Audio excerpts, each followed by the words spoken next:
안녕하세요. 네, 추석 연휴 잘 보내셨어요? 네. 추석에 뭐 하셨어요? 먹었어요. 무엇을 이렇게 많이 드셨죠? 추석하면 저희가 생각나는 뭔가 좀 풍성함 그런 게 있지 않으시나요? 예전 같은 경우에는 더 확실했죠. 농사를 짓는 그런 때였었기 때문에 저희가 그 추수를 다 하고 나서 그 풍성함 속에서 저희가 추석을 이렇게 보내게 되잖아요. 근데 저희 같은 경우에는 지금 같은 경우는 사실은 농사를 짓는 그런 문화가 저희가 아니다 보니까 그런 느낌을 별로 못 받는 것 같습니다. 네. 근데 저희가 만약에 농사를 짓고 풍성하게 수확을 하고 나서 그리고 추석을 보낸다면 저희들의 마음이 어떨까요?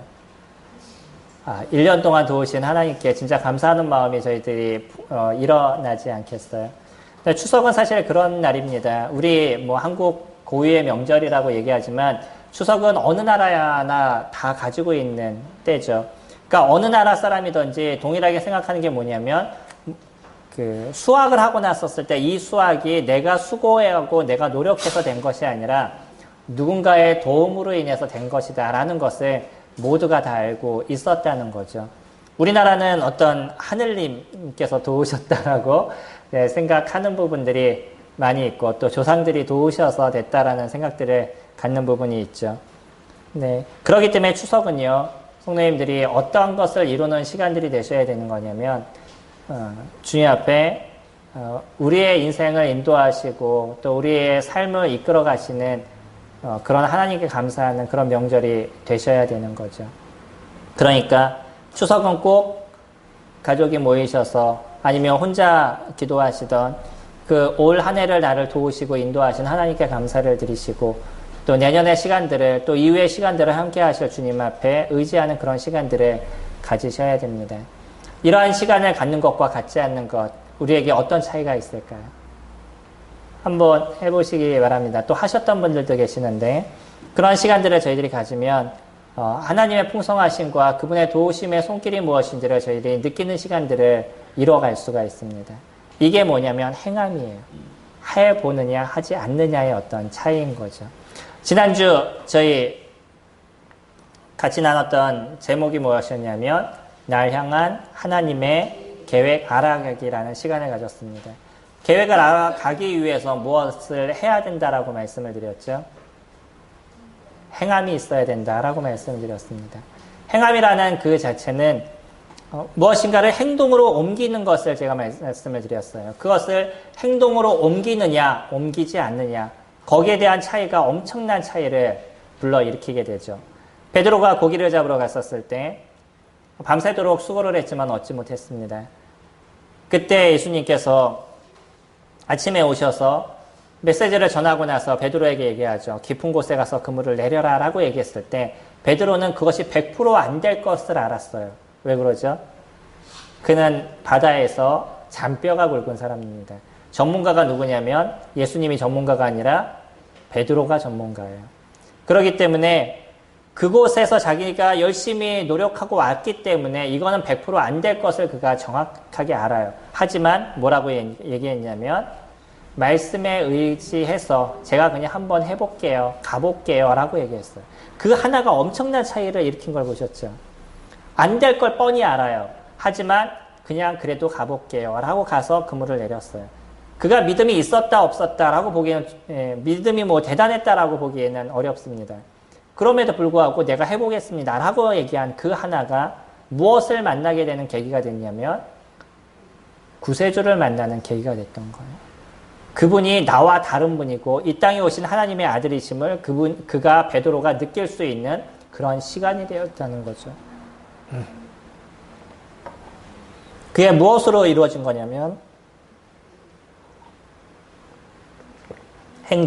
행함으로 이루어진 겁니다. 우리를 구원하시기 위해서 아버지 하나님께서는 태초부터 그 계획을 세우셨다라고 말씀을 하시죠.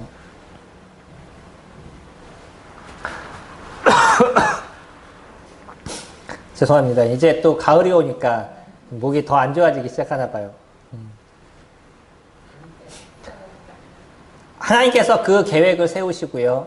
그 계획을 오랜 기간 동안 이행해 오셨어요. 물론 하나님의 입장에서 봤을 때 천년이 하루 같고 하루가 천년 같으신 분이라고 얘기를 하시지만 우리가 봤었을 때 그 몇천 년의 기간 동안 하나님은 그것을 계획하고 준비해 오셨습니다.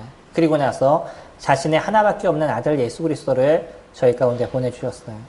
그분을 십자가에 내어 주시고요.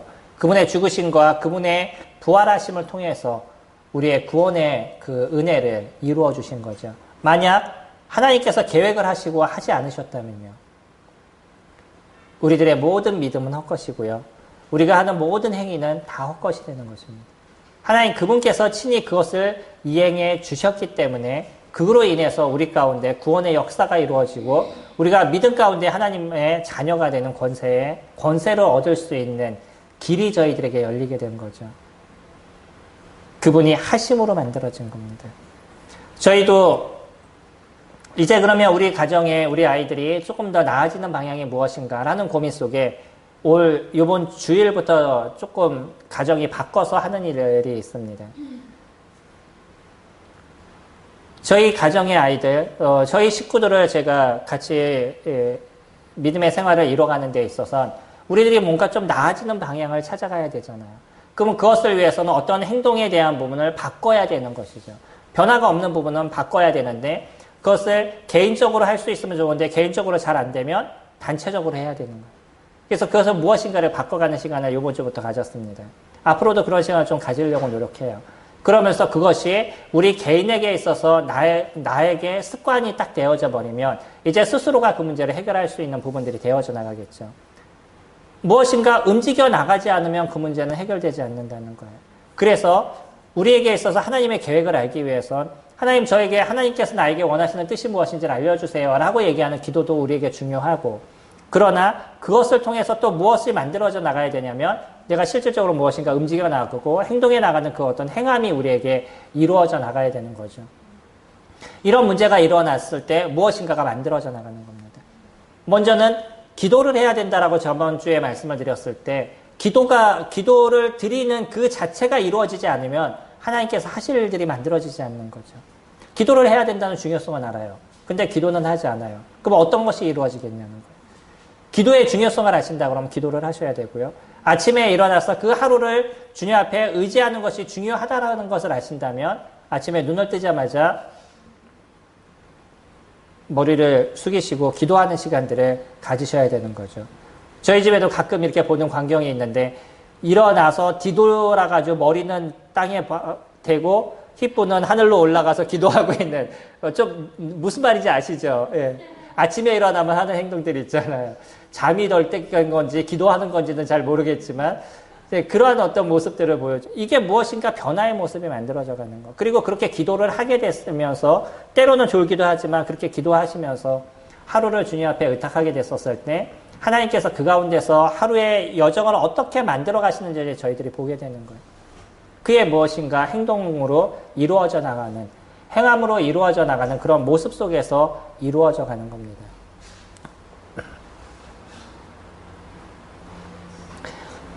주님께서는요, 우리 모두에게 하나님께서 주신 그러한 그 권능이 있습니다.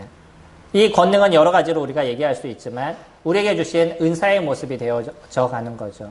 우리가 예수 그리스도 그분을 통해서 거듭남의 역사가 일어나게 됐었을 때 모든 믿는 사람들 안에 성령 하나님을 저희들에게 허락하시고 그 하나님을 통해서 성령 하나님을 통해서 우리 모두에게 행할 수 있는 우리 모두에게 하나님의 뜻을 이행할 수 있는 길을 저희들에게 이루어 주셨죠.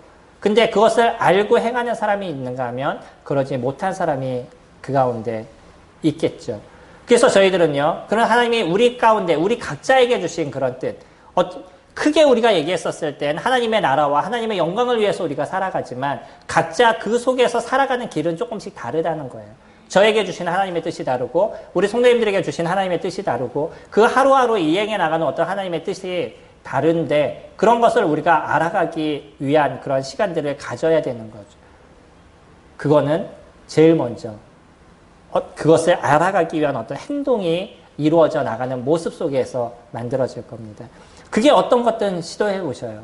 저희 가정에 말씀드렸던 것처럼 무엇인가 새로워지기 위해서 어떤 새로운 방향을 찾아갔던 것처럼 성도님들의 삶에서도 내가 되지 않는 무엇인가, 해결되지 않는 무엇인가 있으면 그것을 해결하기 위해서 어떤 행동을 이루어셔야 될지, 기도가 되지 않으면 내가 어떻게 기도해야 될지, 기도를 할 수 있는 방향을 만들어 가시고요.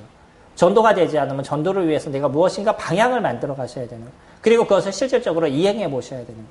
그런 일들을 이뤄갔었을 때 하나님의 뜻을 어떻게 우리가 하나님의 뜻을 알아가는지를 각자가 느끼는 시간들을 가져가시게 될 겁니다. 올해 한 해 저희들이 그래도 좋게 해온 것이 있잖아요. 그것이 뭐죠? 성경을 읽는 것. 교회가 함께 성경을 읽는 시간들을 가져오셨죠. 만약에 우리가 그것을 해보자 라고 얘기하지 않거나 그냥 각자 하세요 라고 얘기하셨으면 몇 프로나 하셨을까요? 근데 우리가 같이 해보자 라고 얘기하고요. 같이 함께 으쌰으쌰 하면서 해보다 보니까 많은 분들이 지금까지 해왔던 분들을 이뤄가고 계시는 거예요. 그러니까 우리들의 삶에 어떤 변화들이 일어나셔요. 저희가 매일 성경을 읽으니까 성경을 읽으면서 내가 해야 될 것과 하지 말아야 될 것이 개인적으로 구분이 되시죠. 그리고 예전에는 더 좋은 내 마음에 원하는 것을 찾아가려고 그랬는데 지금은 어느 쪽으로 자꾸 흘리게 되냐면 하나님께서 어떤 걸 원하셔 라는 것으로 자꾸 내 마음이 흐르게 되는 거잖아요. 이게 놀라운 것입니다. 아무것도 아닌 거라고 생각하지만 매일마다 성경을 읽는 것과 읽지 않는 것들, 성경을 한 장 보는 것과 두 장 보는 것, 세 장 보는 것의 차이가 크게 일어나고 있다는 걸 저희들이 느끼는 거예요. 저도 성경을 한 장 읽을 때와요, 날마다 한 장 읽을 때와 10장 읽을 때의 차이가 되게 큽니다. 생각의 중심이 계속 그쪽으로 몰리게 되는 거예요. 그래서 성경을 4, 5독 정도 하시면 계속 생각이 그 안에 머물러 있게 돼요. 왜냐면 시간이 나는 대로 읽으셔야 되잖아요. 그 읽다 보면은 자꾸 생각이 하나님께서 원하시는 것이 무엇인지, 하나님께서 말씀하시는 것이 무엇인지 계속 고민하게 되는 거죠. 그러니까 그 방향과 그 길로 저희들의 삶이 정해져 가는 모습을 만들어져 나가게 됩니다. 이게 놀라운 변화들을 저희 가운데 이루어져 가는 겁니다. 그래서 올해 저희들이 했던 것 중에 하나, 우리가 말씀을 읽는 것이 어느 정도 저희들에게 정착이 됐고요. 우리에게 있어서 어느 정도 습관이 되었다 그러면 이제는 또 하나의 준비를 이뤄가셔야 되죠. 그것이 무엇인지는 성도님들 각자의 모습에서 다 다르게 준비가 되실 겁니다. 제가 전체적으로 우리가 고민할 부분들이라고 얘기한다면 그 중에 하나가 기도에 대한 부분이라고 생각이 돼요. 그래서 기도를 붙잡으실 수 있는 그 무엇인가의 방향을 잡으시라는 겁니다. 저희 기도 제목 있죠? 기도 제목이 출간이 됐는데 그대로 있으면 안 되잖아요. 저게 다 없어져야 되는데 기도 제목은 출간이 됐는데 출간된 내용대로 그대로 있으면 우리가 무엇을 안 한다는 거예요. 교회로 기도를 안 하시겠죠. 하시지만 그 준비해 놓은 걸 안 보신다는 거잖아요. 가져가시기 바랍니다. 각자 다 가져가셔서 집에 제일 잘 보이는 데다 놓으시고요. 저희가 잘 잊어먹잖아요. 그건 뭐 저와 성도님도 다 마찬가지죠. 잘 잊어먹으니까 제일 잘 보이는 데다 놓으시고 보시고 그것을 갖고 성도님들을 위해서 하루에 그 요일별로 되어 있으니까 그 요일에 맞춰서 기도하는 시간들을 만들어 보세요. 이런 일들을 실질적으로 우리가 이행하다 보면 우리의 마음이 하나님 앞에 놓여져 있고 성도들 앞에 놓여져 있게 되어 있어요. 성도들을 위해서 기도하다 보면요, 성도들을 사랑하지 않을 수가 없어요. 미워했던 사람들도 기도할 때 미워한 얘기를 계속 하겠어요. 주님, 그래도 그 사람을 사랑할 수 있도록 도와주세요 라고 마지막으로 변하겠어요. 기도하다 보면 변하게 되어 있는 거예요. 그 사람의 문제가 이래요. 이 사람 이런 걸 바꿔주세요. 어떤 거 하세요. 막 이렇게 얘기를 해도 막 얘기하다 결국은 나중에 그래도 그 사람과 관계가 회복될 수 있도록 도와주세요. 이런 기도가 이루어져 가는 거거든요. 그러니까 변화의 모습들이 만들어져 가는 거고, 성도들을 위해서 기도하다 보면 이 성도 하나하나의 모습이 얼마나 소중하고 귀하다는 것을 저희들이 새록새록 느끼게 되는 거거든요. 그거는 행함으로 만들어지는 겁니다. 실질적으로 내가 행동으로 드러나게 됐었을 때 그것이 만들어져 가는 거죠. 오늘 저희 본문의 말씀을 보면 그럼 이런 행함에 있어서도 단순하게 그냥 행동으로 끝나는 것이 아니라 그 행함을 이루는 데 있어서 우리가 어떤 마음과 어떠한 준비들이 있어야 되는지 고넬료를 통해서 저희들이 오늘은 그 부분을 살펴보기를 원합니다. 10장 1절 보시면 가이사랴에 고넬료라 하는 사람이 있으니 이달리아 부데라 하는 군대의 백부장이라. 그가 경건하여 온 지방과 더불어 하나님을 경외하며 백성을 많이 구제하고 하나님께 항상 기도하더니. 그는요, 거듭난 사람이 아닙니다. 우리가 잘 보시기 바랍니다. 거듭난 사람이 아니에요. 그럼에도 불구하고 그는 누가 살아계심에 대한 확신을 갖고 있었던 사람이냐면 하나님이 살아계신 분에 대한 확신을 갖고 있었어요. 이때 당시 상황을 보면요. 이스라엘에 섬기는 분이 누구냐면 여호와 하나님이에요. 이스라엘이라는 나라가. 근데 그 이스라엘을 지배하고 있는 나라는 누구냐면 로마죠. 고넬료는 어떤 사람이냐면 로마 사람으로 자기네들이 그 작은 나라를 지배하고 있는 그런 상황이었었어요. 그리고 그곳에 와가지고 그 이스라엘을 이렇게 치리하고 있는, 그러니까 이스라엘을 살피고 있는 사람 중에 한 사람이 고넬료라는 사람이었었습니다. 가이사라는 그 이스라엘의 한 지방에 서쪽에 있는 그런 지방이었었죠. 근데 자기가 지배하고 있는 나라의 신을 섬긴다. 이게 쉬운 일이시겠어요? 우리나라가 더 강력해가지고 그 나라를 지배하고 있어요. 근데 그 나라의 신을 내가 섬겨요. 이게 쉽게 이루어질 수 있는 부분이냐? 우리가 생각하는 것보다 그렇게 쉽게 이루어질 수 있는 부분이 아닙니다. 그럼에도 불구하고 고넬료는요, 살아계신 하나님, 그분이 진짜 살아계신 분이라는 것을 정확하게 믿고 있었다는 거예요. 그렇기 때문에 그의 행동이 어떻게 드러나냐면 그가 경건하여 온 지방과 더불어 하나님을 경외합니다. 자기 혼자 그 일을 이뤘던 것이 아니라 집안 식구들 모두를 모아서 하나님을 경외하는 자로 만들어가는 일들을 그가 이뤘죠. 그리고요, 백성을 많이 구제하고 자기가 지금 지배하고 있는 나라의 사람들을 돕는 역할을 그가 하고 있는 거예요. 그리고요, 하나님께 항상 기도하는 삶을 살아가고 있었습니다. 그게 지금 고넬료가 갖고 있는 모습이었어요. 그는 어떤 행동을 이뤘습니다. 그 행동이 그 식구들을 하나님께 이끌어가는 그러한 그 아빠로서의 어떤 역할, 그런 역할을 그가 이루어갔었어요. 그리고요, 백성을 구제하는 일도 그가 했습니다. 그리고 기도하는 일들도 그가 했었어요. 어떤 행동에 대한 부분이 그에게 나타났다는 것을 저희들이 보고 있죠. 그가 하나님을 사랑하기 때문에, 하나님의 살아계심을 알기 때문에 그 하나님을 사랑하시는 모습이 그의 행동으로 드러나고 있는 것을 저희들이 봐요. 이것이 그의 모습의 변화의 모습으로 나타나고 있었다는 거죠. 그가 만약에 이와 같은 일들을 이루지 않았다면 하나님의 역사를 맛볼 수 있었을까? 그러지 않았다는 거예요. 하나님을 사랑하기 때문에 사랑한 것으로 끝난 것이 아니라 그 사랑의 행동으로 드러나게 되는 거죠. 우리가 하나님을 사랑해요. 하나님의 살아계심을 알아요. 그러면 하나님의 살아계심을 알고 그분이 우리를 사랑하심으로 인해서 이루신 그 역사와 놀라우심, 예수 그리스도 그분을 통해서 우리에게 구원의 은혜를 베푸신 이 놀라움을 저희들이 알아요. 그럼 우리가 그것을 아는 것으로 끝나는 것이 아니잖아요. 그것을 통해서 우리가 드러나는 어떤 행위와 행동의 모습들이 저희들에게 나타나게 되는 것이죠. 그러면 하나님이 그것을 어떻게 귀히 보이시냐면 이런 고넬료의 모습을 통해서요, 그가 구원받을 수 있는 길을 열어주시는, 예수 그리스도라는 분이 어떠한 일을 했는지 그는 잘 몰랐던 분이었던 것 같아요. 어떻게 구원을 받는지에 대해서 잘 몰랐던 사람이었습니다. 근데 하나님께서 특별하게 그런 고넬료가 갖고 있는 중심, 그가 갖고 있는 하나님을 사랑하는 마음, 그 마음이 무엇인지를 정확하게 보시고요, 그가 기도하는 가운데 천사를 통해서 그가 해야 될 일들을 알려주시게 되죠. 그리고 나서 베드로를 청하고 베드로를 통해서 그에게서 들려지는 메시지를 들으라고 이야기를 합니다. 나중에 베드로가, 하나님께서 또 베드로에게 환상 중에 나타나셔서 그가 지금 고넬료에게 가야 될 것을 얘기하시죠. 그걸 맞춰주시잖아요. 기도 가운데 있다 보니까 두 사람을 맞추셔서 그것을 연결시켜 주시는 역할을 하나님께 하시는, 이게 기도의 놀라운 역사인 겁니다. 그가 기도하는 가운데 일이 만들어져 가는 거죠. 예전에 제가 드렸던 하나의 기도의 내용을 기억하시는지 모르겠습니다. 예전에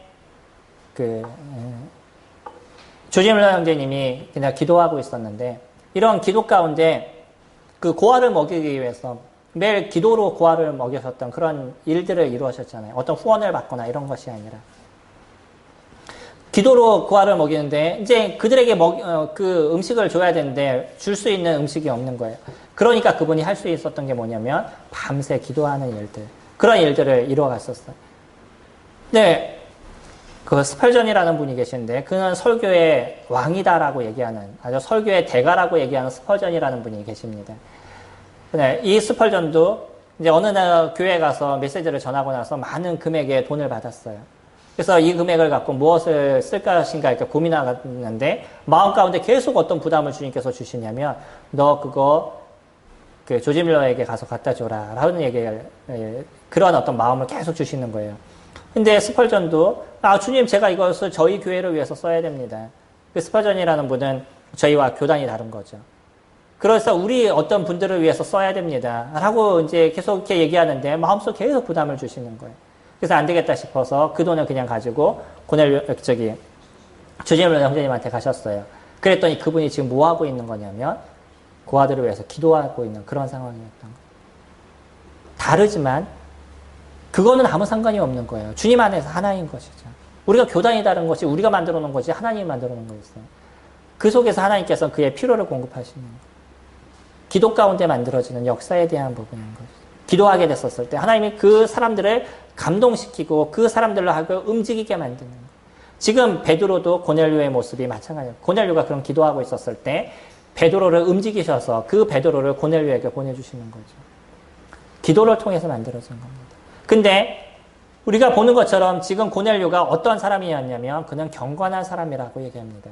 저희들이 보통 경건하다 그러면 좀 조용하고 뭐 차분하게 뭔가 행동을 하고 항상 화를 안 내고 뭐 이런 사람들 경건하다라고 얘기하는 경우들이 있지만 경건은 뭐냐면 하나님을 사랑하고 하나님께 눈을 맞추고 있는 사람이 경건이다라고 얘기해요.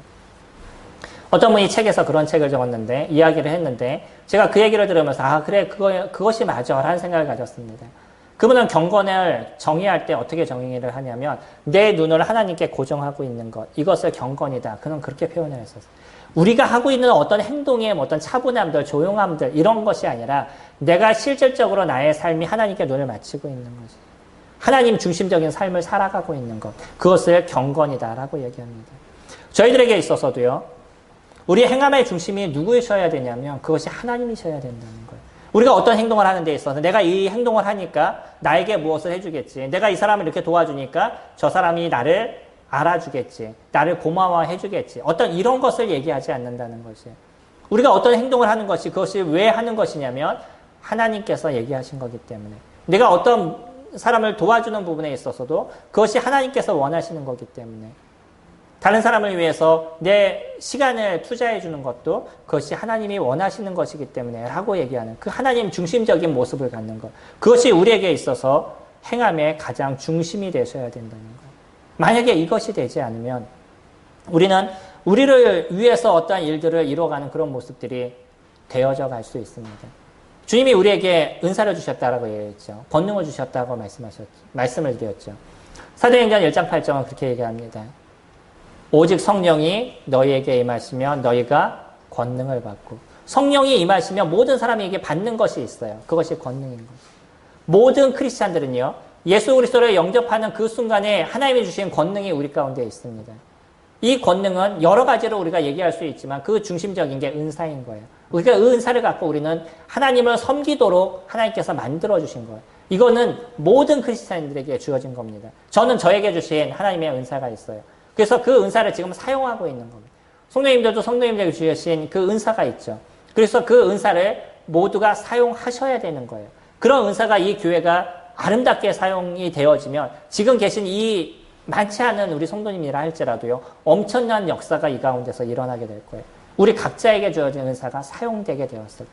근데 이 은사는 누구를 위해서 주신 거냐면 저희 에베소서 말씀 보시면 에베소서 4장에 여기 잠깐 손을 놓으시고 에베소서 4장을 보시면 에베소서 4장 12절입니다. 에베소서 4장은 은사에 대한 얘기를 합니다. 은사에 대한 장이 있다라고 제가 몇 번 말씀을 드렸죠. 에베소서 4장, 베드로전서 4장, 고린도전서 12장, 로마서 12장. 그럼 몇 장만 외우면 돼요? 4장하고 12장만 외우면 되죠. 그러면 은사에 대한 장을 다 찾아보실 수 있습니다. 에베소서 4장 12절 보시면 이는 성도를 온전하게 하여 봉사의 일을 하게 하며 그리스도의 몸을 세우려 하심이니라. 우리에게 주신 은사는요. 나를 위해서 쓰는 것이 아니라 누구를 위해서 쓰는 거냐면 성도를 온전하게 하는 것. 봉사의 일을 하게 하는 것. 그를 통해서 누구를 세우는 거예요? 그리스도의 몸을 세우시는 것. 예수 그리스도 그분의 몸을 세우는 것. 교회를 세우는 것. 정확하게 얘기하면 교회를 바르게 세우는 것. 이 일을 위해서 우리에게 주신 게 은사인 것이죠.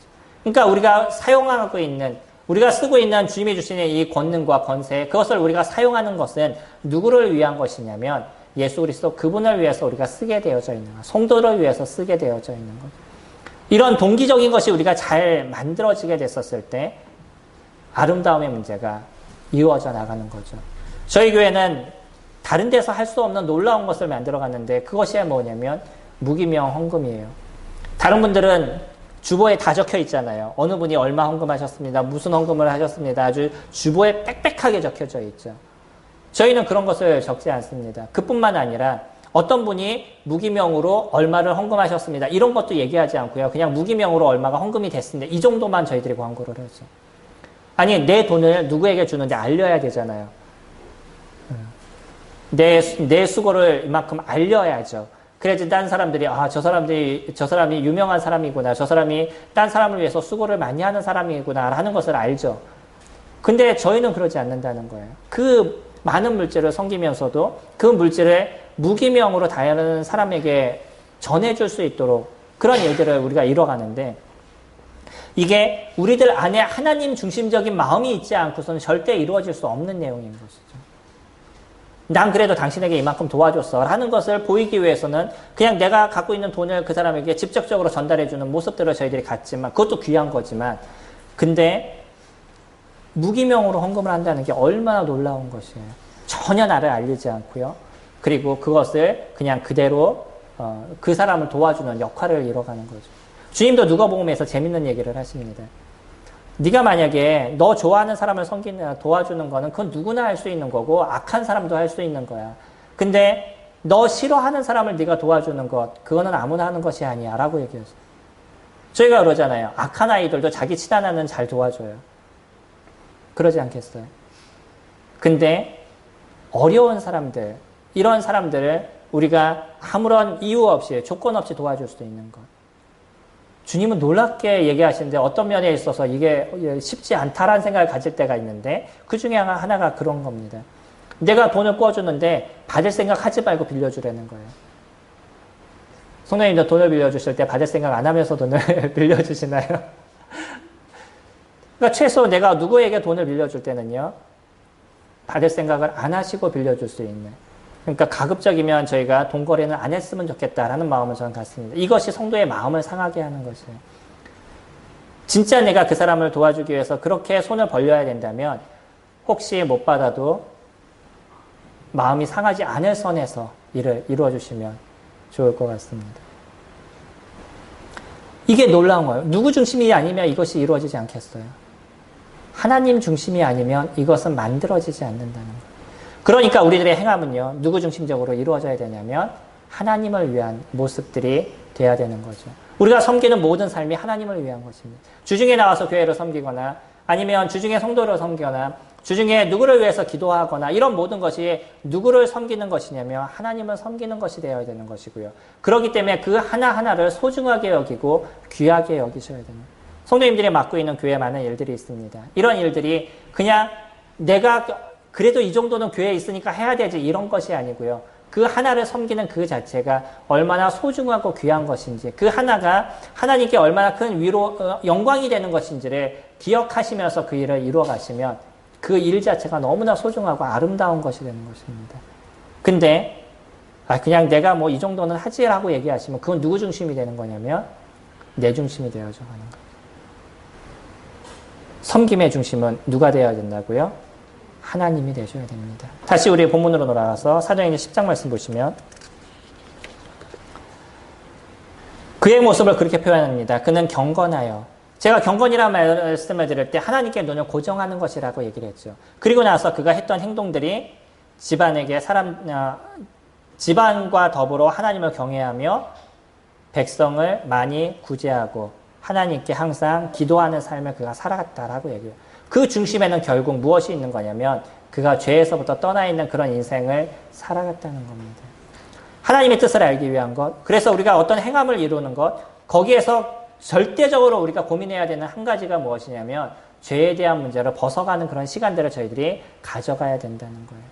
우리 죄에 대한 소욕을 벗어가는 시간들을 가져갈 때 하나님의 역사가 크게 일어나게 되지만 여전히 그 죄를 죄로 인정하지 않는 삶을 우리가 살아가면 무엇인가 우리는 열심히 무엇인가 하는 것 같은데 하나님이 그 가운데서 역사하시는 걸 저희들이 보지를 못하게 된다는 거예요. 죄는 우리가 뛰어났다라고 생각하고 완전히 해결됐다라고 생각하는 순간에 어느 순간에 보면 또 붙어있는 것이 죄에 대한 부분이죠. 이 죄에 대한 부분은 주님 오시는 그날까지 끊임없이 경계하고 찾아보고 노력하고 벗어버리는 시간들을 계속적으로 가지셔야 되는 거예요. 이건 우리가 완전하게 이루어졌다는 것이 아니라 계속 그 부분에 대해서 우리가 고민하고 생각하는 시간들을 가져가느냐에 대한 것이죠. 그러니까 저희들 스스로를 보면요. 저희가 얼마나 많은 쇳덩어리인지를 알기 때문에 다른 사람에 대해서 함부로 얘기할 수 있는 부분이 없다는 것을 저희들이 알죠. 내 스스로도 그런 부족함이 있으니까 다른 사람들에 대해서 다른 사람의 어떤 부족함이나 연약함에 대해서 함부로 얘기해봤자 결국은 내 문제도 해결하지 못한 내 자신인 것을 저희들이 느끼게 되니까 저희 스스로는 그래서 무엇에 고민을 많이 하셔야 되냐면 어떻게 하면 이 죄에 대한 문제를 벗어버리는 시간들을 가질까? 이 죄에 대한 문제를 해결하는 데는 무엇과 무엇이 가장 필수적이라고요? 하나님의 말씀과 기도가 가장 필수적인 겁니다. 주님 앞에 주님의 말씀을 통해서 어떤 것이 옳고 어떤 것이 그른지를 보셔야 되는 것이고요. 그리고 그 문제를 해결하기 위해서 하나님께 내려놓고 기도하는 시간들을 절대적으로 가지셔야지만 이 문제는 해결이 됩니다.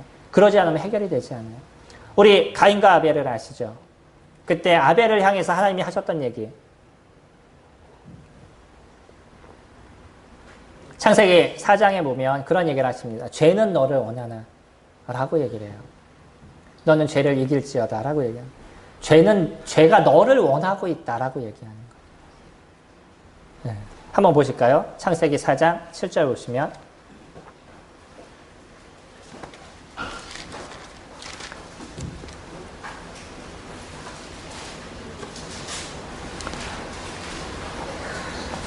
창세기 4장 7절 보시면 내가 선을 행하면 어찌 낯을 들지 못하겠느냐. 선을 행하지 아니하면 죄가 문에 엎드려 있느니라. 죄가 너를 원하나 너는 죄를 다스릴지니라. 죄가 너를 원해요. 그러니까 너는 그 죄를 다스려라. 가인이 그러잖아요. 가인이 자기가 마음에 아벨에 대한 그러한 그 분노가 차 있으니까 누구를 쳐다보지 못해요. 하나님을 제대로 보지 못하는 거죠. 그러니까 낯을 제대로 들지 못해요. 우리가 죄 가운데 있다 보면 누구를 보지 못하냐면 하나님을 자꾸 보지 못하는 거죠. 하나님이 우리를 못 보거나 우리를 안 보시려고 그러는 것이 아니라 우리 스스로가 하나님을 못 보게 만드는, 우리 스스로가 고개를 숙여버리는 그런 문제가 발생하게 돼요. 아닌 척하고 있는 모습들. 이게 죄에 대한 가장 큰 문제인 겁니다. 하나님과의 단절이 이루어지게 되고 하나님께서 우리에게 무엇인가를 이루시고 만들어 가시기를 원하지만 그 죄에 대한 문제로 인해서 결국은 이를 이루시지 못하는 그런 문제가 이루어져 나가죠.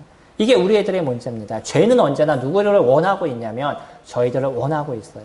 저희들의 일주일의 삶만을 생각해봐도 얼마나 많은 죄에 대한 문제들이 우리로 하여금 그래 괜찮아 넌 이 정도는 해도 돼. 이 정도는 괜찮은 거야. 그거는 문제가 되지 않아 라고 얘기하는지.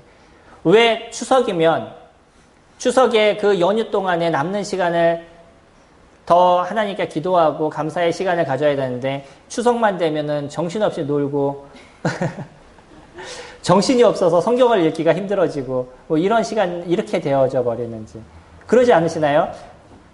오히려 묵사 가고 성경 읽는 때가 언제가 더 안 되셔요. 놀 때가 더 안 되셔요. 회사 갈 때가 더 안 되셔요. 예, 놀 때가 더 안 되시더라고요. 그 묵상에서 딱 올리는 것도 봐도요. 그 노는 날이 되면 쫙 반으로 줄어요. 우리들의 생각이 자꾸 딴 데로 흐르게 되고 하나님을 안 보게 만들어지는 그런 일들이 이루어져. 죄는 우리를 계속 원하고 있다. 하지만 우리는 무엇을 하라고요? 그 죄를 다스려야 된다는 것. 그것을 이겨야 된다는 것. 이 죄의 문제가 우리에게 있었을 때 우리가 하나님 안에서 이루어지는 이 행함의 문제들이 만들어져 가지 않는다는 거죠. 다시 얘기하면요. 어떤 행동을 이루어 간다 할지라도 그 행동을 통해서 이루어지는 하나님의 역사가 일어나지 않는다는 겁니다. 세상은요, 결과를 원해요. 중간이 어떻든 결과만 잘 되면 잘 됐다라고 얘기하는 거죠. 우리가 모르는 이 나라의 경제나 이 나라의 정치나 이 속에서는요. 우리는 결과만 딱 보고 아, 저 사람 잘했어 라고 얘기하지만 그 안에 숨겨져 있는 내용을 보면 더럽고 많은 사람의 상처를 받은 문제들이 숨겨져 있어요. 주님이 원하시는 거는요. 그래서 결과만 딱 좋은 것, 그런 것을 원하지 않으신다는 거예요. 이거는 세상의 기준입니다. 하나님의 기준은 그 과정과 동기가 어떠냐, 그거에 따라서 하나님께서 보시는 결정이 달라져 나가는 거예요. 내가 혹시 결과적으로 좀 안 좋아도 상관이 없습니다. 무엇이 좋으면, 동기가 좋으시고 과정이 좋으시면 하나님은 그것을 귀히 여기시는 거예요. 동기는 결국 그거죠. 동기는 누구를 중심인 거예요? 하나님 중심인 것이고요. 과정은 그 과정에서도 하나님 중심이 될 것이냐, 그래서 죄를 벗어버리는 가운데서 그 문제가 만들어질 것이냐, 아니면 살짝 거짓말을 하거나 살짝 뭔가 죄를 숨겨놔도 결과만 좋으면 돼라고 얘기하는 그것을 만들어갈 것이냐. 저희들에게 있어서 행동이 과정을 중요하게 여기시는 그런 성령님들이 되셨으면 좋겠습니다. 그 과정이 깨끗하시고 그 과정이 온전하셔야 되는 거예요. 그 과정에 죄를 숨기지 마시고요. 어떤 죄 가운데 있으면서도 그 상관없이 그냥 잘 되면 돼라고 얘기하는. 뭐 가령 그런 거죠. 교회를 이루기 위해서 횡단보도를 빨리 가야 되니까 그냥 무단횡단을 하는 거. 아주 단순한 것을 제가 말씀을 드렸지만 무엇인가를 이루기 위해서 잘못된 것을 그냥 이행해 나가는 거죠. 그러면서 그거는 나는 주님을 위해서 이걸 하기 위해서 별 수 없었어 라고 그냥 얘기하는 그런 것을 주님이 원하지 않으신다는 거예요. 행위는요. 우리가 주님의 뜻을 알기 위해서는 행함이 있어야 됩니다. 행함이 없고선 그것은 이루어지지 않아요. 그러나 그 행함은요. 어떤 것이 중심이 돼야 되냐면 동기와 과정이 온전해야 된다는 거예요. 그러니까 동기는 그 일을 이루는 중심이 하나님 중심이어야 되는 것이고요. 과정은요. 거기에 죄를 벗어버리는 죄에 대한 문제가 아니라 깨끗함의 문제로 그 일들을 이뤄가는 모습들이 되어져야 되겠죠. 그러면 결과는 때로는 안 좋다 할지라도 누가 그것을 선하게 보시는 것이냐면 하나님께서 선하게 보시는 겁니다. 제가 성경을 읽다가 그런 말씀을 보고 고민을 조금 더 했었습니다. 예전부터 많이 들었던 말씀이었었는데 주님이 예수 그리스도께서 그렇게 얘기하시더라고요. 네가 어떤 사람을 도와주는데 그 사람이 만약에 너에게 감사를 하면 이거 어떡하려고 그러냐 이런 말씀하시는데 이게 무슨 얘기인가 그랬었어요. 내가 어떤 사람을 도와줬어요. 그랬더니 그 사람이 고맙다고 얘기를 하면 그건 아무 의미가 없다는 거. 이미 감사는 다 받았다는 거죠. 근데 네가 모르게 도와주게 되면 그 사람 누구에게 감사할 수 없으니까 거기에 대한 보상을 내가 주님의 나라에서 너에게 해주겠다라고 얘기하죠. 이 세상에서 받는 것, 우리가 누군가를 도와주는 것도 좋지만 거기에서 도와줘서 감사하다라고 얘기하는 얘기가 일어나겠으면 이미 보상은 다 받았다는 거죠. 근데 그러지 않았을 경우 하나님께서 주님의 나라에서 내가 너를 다 채워주겠다라고 얘기하십니다.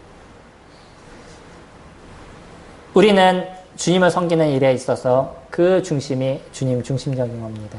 그리고 그 과정에 있어서도 온전함의 모습들을 만들어가는 것이죠.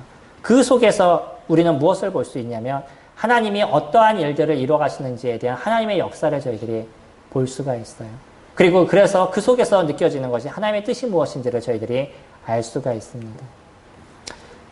저희 청년들에게 기타를 좀 계속 차라라고 얘기하는데 잘 안 해서 계속 마음에 부담이 되는데 그러면서도 제가 할 말이 없는 게 제가 못 치기 때문에 뭐라고 얘기를 못 하겠더라고요.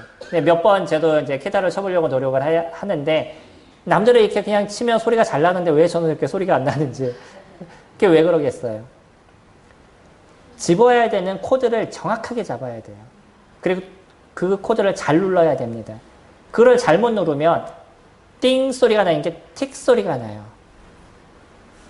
똑같이 눌러야 되는 거죠. 주님이 원하시는 것도 그런 겁니다. 기타를 치는 데 있어도 그 코드를 제대로 잡아야 되는 것처럼 우리가 주님의 일을 이루고 하나님의 뜻을 아는 데 있어서는 그 정확한 길을 걸어가게 됐었을 때, 그 일을 바르게 이루어가게 됐었을 때 하나님께서 그 역사를 이루어 주시고 우리로 하나님의 뜻이 무엇인지를 보이시고 알리시는 일들을 이루어 주시는 거예요. 고넬료는 순전하고 깨끗하게 그가 하나님 중심적인 인생을 살았고 그 모습에서 구제하고 섬기는 일들을 이뤄갔었습니다. 그리고 하나님께 기도하는 모습을 가지게 됐을 때 하나님께서 베드로를 통해서 구원을 어떻게 받는 것인지 하나님 안에서 살아가는 삶이 무엇인지를 정확하게 그에게 보여주셨어요. 이게 하나님의 역사이신 겁니다. 우리 성도님들의 삶에서도 이런 하나님의 놀라움의 역사들이 계속적으로 일어나게 하시기 위해서 주님을 열심히 섬기는 그 행동의 일들을 이루어 가시고요. 그 중심이 하나님 중심적이고 그 이루어가는 데 있어서 죄를 버리시는 그런 삶을 살아가시는 저와 성도님들이 되시길 소망합니다.